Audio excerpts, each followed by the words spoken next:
ሰላም ጤና ይስጥልን የተወደዳችሁና የተከበራችሁ የገበያ ሚዲያ ቤተሰቦቻችን የሰኔ 19 ቀን 2017 ዓመተ ምህረት ዕለታዊው የምዕራፍ 2 የምሽት የቢዝነስ ዜና ዘገባዎቻችንን ይዘንላችሁ ቀርበናል። ከዜና ዘገባዎቻችን ጋር አብራችሁን እንድትቆዩ በአክብሮት እንጋብዛችኋለን። ምጣኔ ሀብታዊና ማህበራዊ ጉዳዮችንም በዘገባችን ላይ አካተናል። በቅድሚያም አርዕስቶችን ከታሪፍ በላይ ማስከፈልና ትርፍ መጫንን በተመለከተ ምክር ቤቱ ማሳሰቢያ መስጠቱ ተገልጿል። ሙሉ መረጃውን የምትሰሙት ይሆናል። ለአሽከርካሪዎች አዲስ የብቃት ማረጋገጫና የምዘና ስርዓት እየተዘጋጀ መሆኑን ሚኒስቴሩ አስታውቋል። መረጃውን የምናጋራችሁ ይሆናል። የአትሌቲክስ ፌዴሬሽኑን ጓዳ ያጋለጠ የኦዲት ሪፖርት መውጣቱ ተሰምቷል። መረጃውን በዝርዝር እንነግራችኋለን። በቀጣይ የክረምት ወቅት የከፋ ጉዳት ሊያስከትል የሚችል የዝናብ ሁኔታ በሀገሪቱ የምስራቅ አካባቢዎች እንደሚጠበቅ ኢንስቲትዩቱ አስታውቋል። ለመሆኑ ከባድ ዝናብ የሚጠበቅባቸው አካባቢዎች የትኞቹ ናቸው? የምትሰሙት ይሆናል። የውጭ ሀገር ስራ ስምሪት ረቂቅ አዋጅ ትችት እንደቀረበበት ተሰምቷል። በዝርዝር የምንነግራችሁ ይሆናል። የተወደዳችሁና የተከበራችሁ የገበያ ሚዲያ ቤተሰቦቻችን ከዘገባዎቻችን ጋር አብራችሁን እንድትቆዩ በአክብሮት እንጋብዛችኋለን። በዝርዝር ወደምንመለከታቸው እናልፋለን። ጀምቦሮ ሪል ስቴት እንደተለመደው የተለያዩ የኢንቨስትመንት ቡፌዎችን እንሆ ይላል።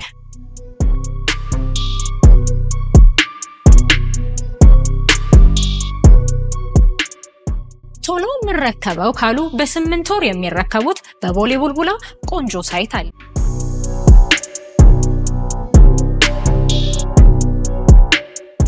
አይ ረዘም ባለ ጊዜ ካሉ ደግሞ በ2 ዓመት የሚረከቡት በሳር ቤት ቫቲካን ቆንጆ ሳይት ይዘን እየጠበቅናችሁ ነው።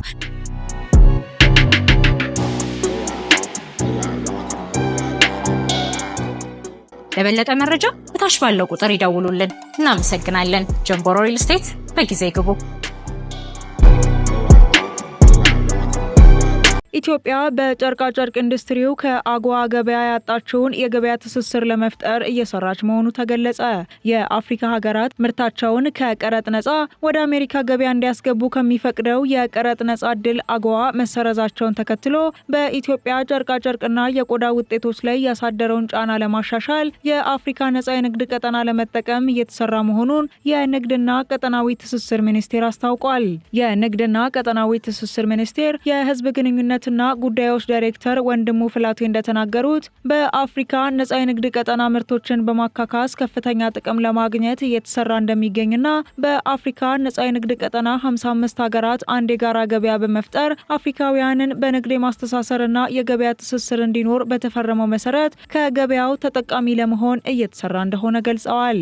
ነጻ የንግድ ቀጠናው በአፍሪካ ሀገራት መካከል የሚካሄደው የንግድ ግንኙነት ከቀረጥ ነጻ ሆኖ የግብይት ሂደት እንዲኖር የሚያደርግ እንደሆነ የተጠቆመ ሲሆን ይህ መሆኑ ሀገሪቱ በርካታ የገበያ መዳረሻ እንዲኖራት ያደርጋልም ተብሏል።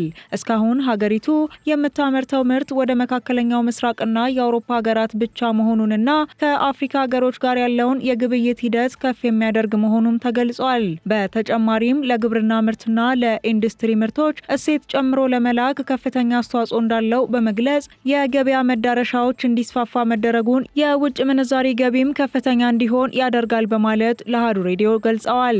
አጎዋ መቅረቱ በኢትዮጵያ ምርት ላይ 10 በመቶ ቀረጥ እንዲከፈል አድርጓል። ይህንንም ለማካካስ የአፍሪካ ነጻ የንግድ ገበያ ይጠቅማል ያሉት በሚኒስቴሩ የህዝብ ግንኙነትና ጉዳዮች ዳይሬክተር አቶ ወንድሙ በዘርፉ ተወዳዳሪ ለመሆን አምራች ድርጅቶች በተሻለ ጥራት ማምረትን ቅድሚያ ሊሰጡት እንደሚገባም ተናግረዋል።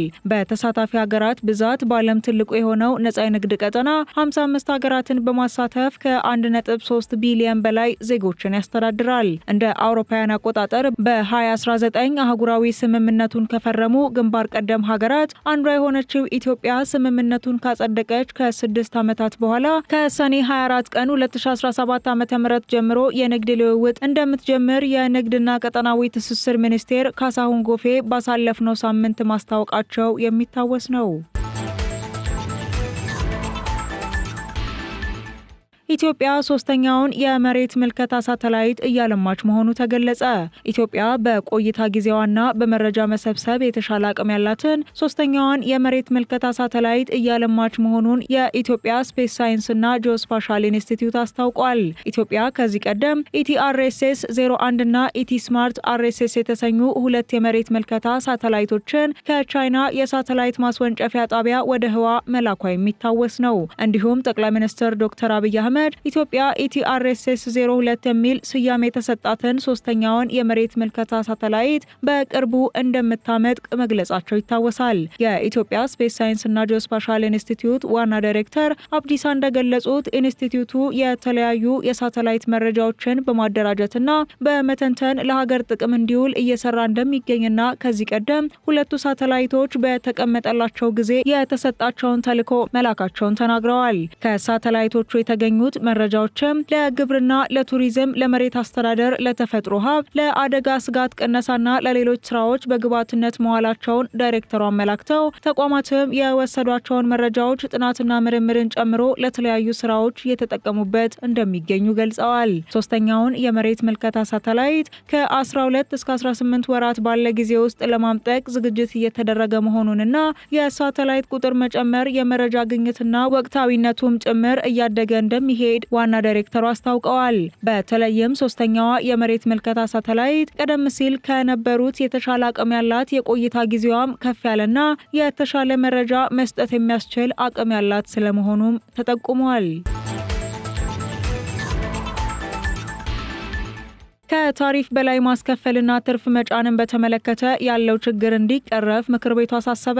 ከታሪፍ በላይ ማስከፈልና ትርፍ መጫን ዜጎችን ለችግር እያጋለጠ በመሆኑ የትራንስፖርትና ሎጂስቲክ ሚኒስቴር ለመፍትሄው መስራት እንዳለበት የሕዝብ ተወካዮች ምክር ቤት አሳስበዋል። የትራንስፖርትና ሎጂስቲክ ሚኒስቴር በበኩሉ ችግሩን ለማስተካከል እየሰራው ነው ቢልም ለዘላቂ መፍትሄው ግን የሌሎች ቅንጅታዊ ስራ እንደሚያስፈልገው ገልጿል።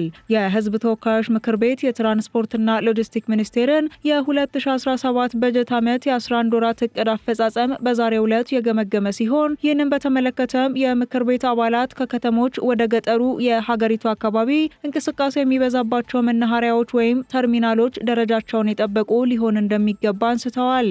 በተጨማሪም እየጨመረ የመጣውን የትራፊክ አደጋ ለመቀነስ በቅንጅት ትኩረት ሰጥቶ መስራት እንደሚገባ አባላቱ አስገንዝበዋል። የትራንስፖርትና ሎጂስቲክ ሚኒስትሩ ዶክተር አለሙ ስሜ በበኩላቸው መናኸሪያዎች የዜጎችን ክብር በጠበቀ መልኩ አገልግሎት እንዲሰጡ የማዘመን ስራዎች እየተሰሩ መሆኑን ገልጸው ለአብነትም ሁሉንም አገልግሎት አካቶ የተሰራውን የቃሊቲ መናኸሪያን አንስተዋል። የአሽከርካሪዎች ስነ ምግባርና የተሽከርካሪ የቴክኒክ ምርመራ ችግሮችን ጨምሮ ሌሎች በትራንስፖርቱ ዘርፍ በርካታ ብልሹ አሰራሮች በመኖራቸው የትራፊክ አደጋው እንዲባባስ አድርጎታል ተብሏል። ይህንንም ለመፍታት አሰራሮችን ወደ ማዘመን እየተገባ መሆኑን የገለጹት ዶክተር አለሙ ስሜ ግንባታው ተጓቶ የነበረውን የሞጆ ደረቅ ወደብ ማስፋፊያ በሚቀጥሉት ጥቂት ወራት ለማጠናቀቅ እንደሚሰራም ጠቁመዋል። በቀጣዩ ወራት የከፋ ጉዳት ሊያስከትል የሚችል ዝናብ ሊኖር እንደሚችል ተጠቆመ።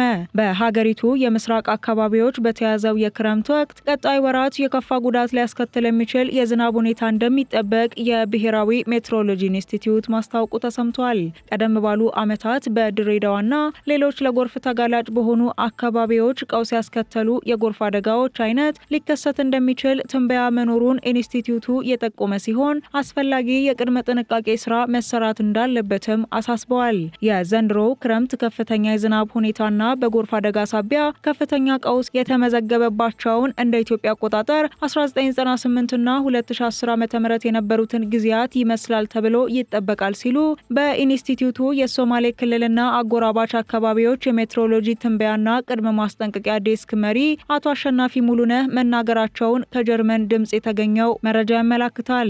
ድሬዳዋና በድሬዳዋ ዙሪያ እንዲሁም በሰሜን በሰሜን ሶማሌ የጎርፍ ተጋላጭ በሆኑ የግር ተዳፋት እንዲሁም ከጭናክሰን እስከ ጅጅጋ ባሉ የጎርፍ መፋሰሻ መስመሮች ላይ የክረምቱ ከባድ ዝናብ አዝማሚያ ጎርፍ ያስከትላል መባሉንም ዘገባው አስደምጧል። ቀውሶች የሚደገሙበት ሁኔታዎች ሊፈጠሩ ይችላሉ ተብሎ ትንበያና ቅድመ ማስጠንቀቂያዎች እየተላለፉ መሆኑንም አብራርተዋል። ለጎርፍ ተጋላጭ በሆኑ በድሬዳዋ እንዲሁም ጅግጅጋ አካባቢዎች ቅድመ ማስጠንቀቂያውን በተጠናከረ መልኩ ወረዳ ድረስ ተደራሽ በማድረግ ስራዎችን መስራት ይጠበቃል ሲሉም አቶ አሸናፊ አሳስበዋል። የውጭ ሀገር ስራ ስምሪት ረቂቅ አዋጅ ትችት እንደቀረበበት ተሰማ። የውጭ ሀገር ስራ ስምሪት ረቂቅ አዋጅ አገናኝ ኤጀንሲዎችን እንደ ወንጀለኛ የሚያይና ተቆጣጣሪው መንግስት በገበያው ላይ ከግሎች ጋር ገበያን እንዲሻማ የሚያደርግ ነው በሚል የሰላ ትችት እንደቀረበበት ተገልጿል። በረቂቅ አዋጁ ላይ ትችት የቀረበው በትናንትናው ዕለት በህዝብ እንደራሴዎች ምክር ቤት የሰው ኃይል ስራ ስምሪትና ቴክኖሎጂ ጉዳዮች ቋሚ ኮሚቴ በአዋጁ ላይ ባካሄደው ይፋዊ የባለድርሻ አካላት ውይይት ላይ መሆኑ ተገልጿል። 6 ሰዓታትን በፈጀው በዚህ የውይይት መድረክ ላይ የተሳተፉ የኤጀንሲዎች ስራ ኃላፊዎችና ተወካዮችም አዋጁ በሀገሪቱ ያሉ 1400 ኤጀንሲዎችን ህልውና አደጋ ላይ የሚጥል ነው የሚል ትችት ማቅረባቸውን ነው የሸገር ሬዲዮ ዘገባ የሚያመላክተው።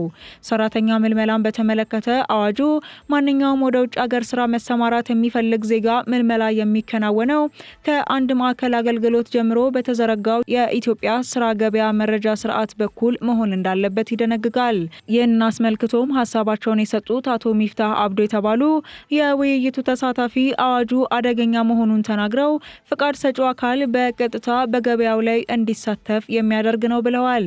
በአዋጁ መሰረት መንግስት ሰራተኞችን ወደ ውጭ መላክ ይችላል ያሉት አቶ ሚፍታህ ታዲያ እኛ እንዴት ብለን ነው ከፈቃድ ሰጪው ተቆጣጣሪውና ከተደራዳሪው አካል ጋር መወዳደር የምንችለው? ተፎካካሪያችንስ እኛ የምንፈልገውን አገልግሎት እንዴት ብሎ ፍትሐዊ ሆኖ ሊሰጠን የሚችለው ሲሉ መጠየቃቸው ተሰምቷል። እኛ እንደ አልሚ መታየት ሲገባን አዋጁ ግን እኛን እንደ ወንጀለኛ ነው የተመለከተን ሲሉም አቶ ሚፍታህ አክለው ገልጸዋል።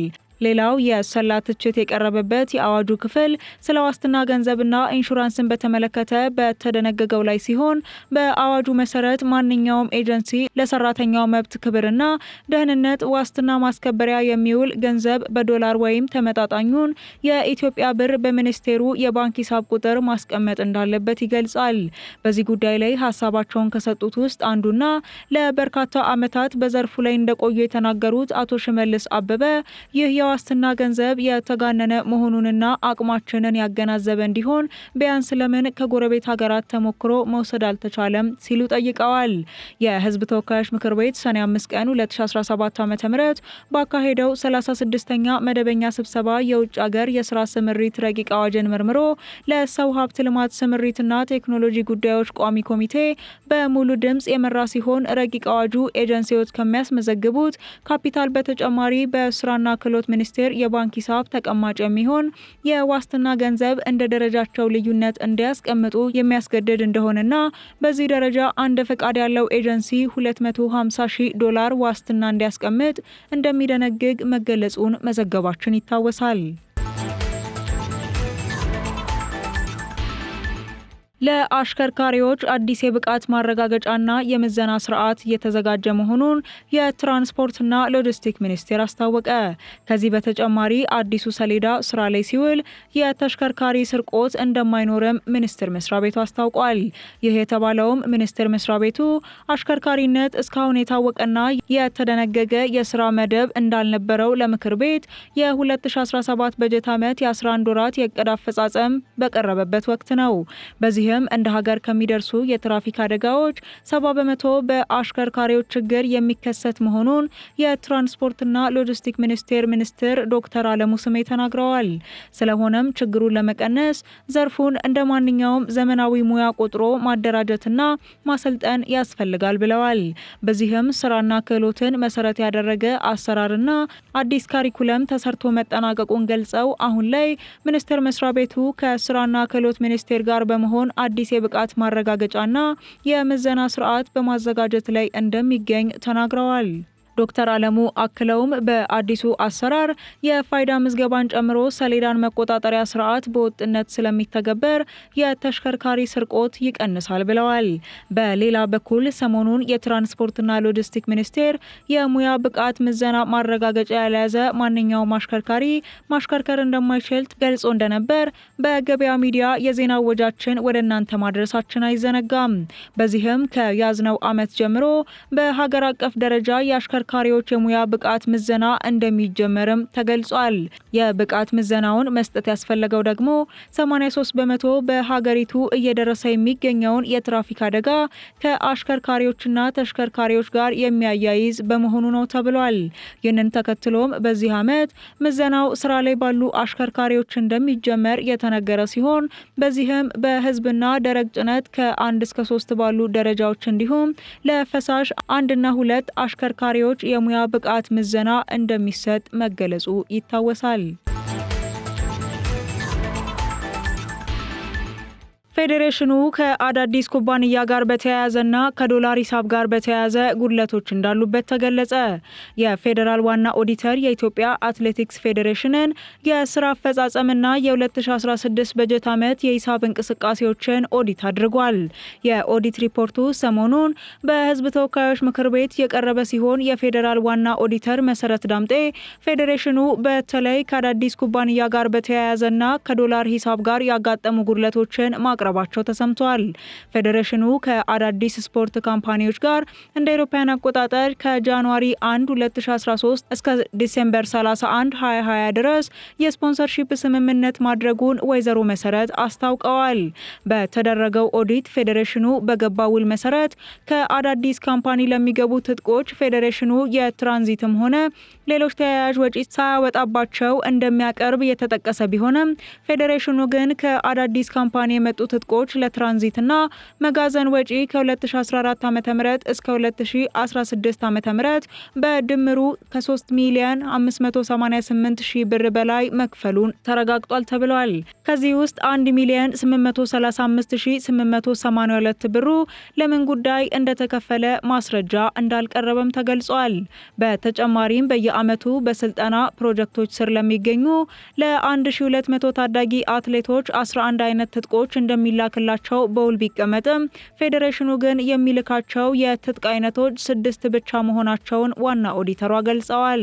በተያያዘም ፌዴሬሽኑ ከአዳዲስ ካምፓኒዎች ጋር በገባው ውል መሰረት ከካምፓኒው በየዓመቱ የተላከለትን የዶላር መጠን የሚያሳይ ከካምፓኒው የተላከ ማስረጃ አለመገኘቱ ተሰምቷል። ዶላሩ የሚገባበት የፌዴሬሽኑ የውጭ ምንዛሪ አካውንቶች ብዛት ስንት እንደሆነና ኦዲት ስለመደረጋቸው የሚያሳይ ማስረጃ ተጠይቆ ፌዴሬሽኑ አለማቅረቡን ዋና ኦዲተሯ ተናግረዋል። በተያያዘም የፌዴሬሽኑ የዶላር ገንዘብ የተለያዩ ግለሰቦችና ተቋማት በኢትዮጵያ ብር ለመቀየር በመስማማት የሚለዋወጡ ሲሆን አጠቃላይ ለግለሰቦችና ለተቋማት በብር እንዲቀየር ትዕዛዝ የሚሰጥ መሆኑን ዋና ኦዲተሯ ጨምረው ገልጸዋል።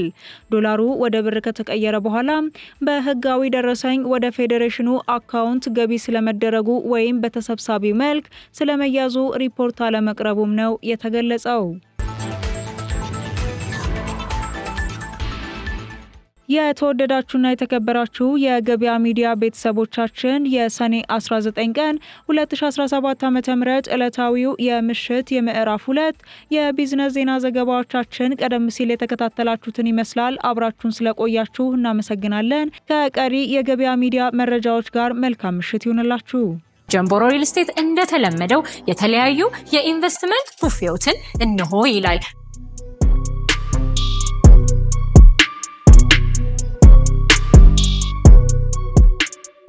ቶሎ ምረከበው ካሉ በ8 ወር የሚረከቡት በቦሌ ቡልቡላ ቆንጆ ሳይት አለ።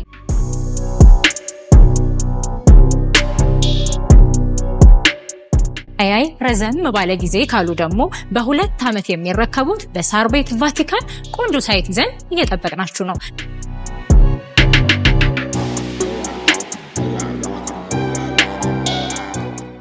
ለበለጠ መረጃ በታች ባለው ቁጥር ይደውሉልን። እናመሰግናለን። ጀምቦሮ ሪል ስቴት በጊዜ ግቡ።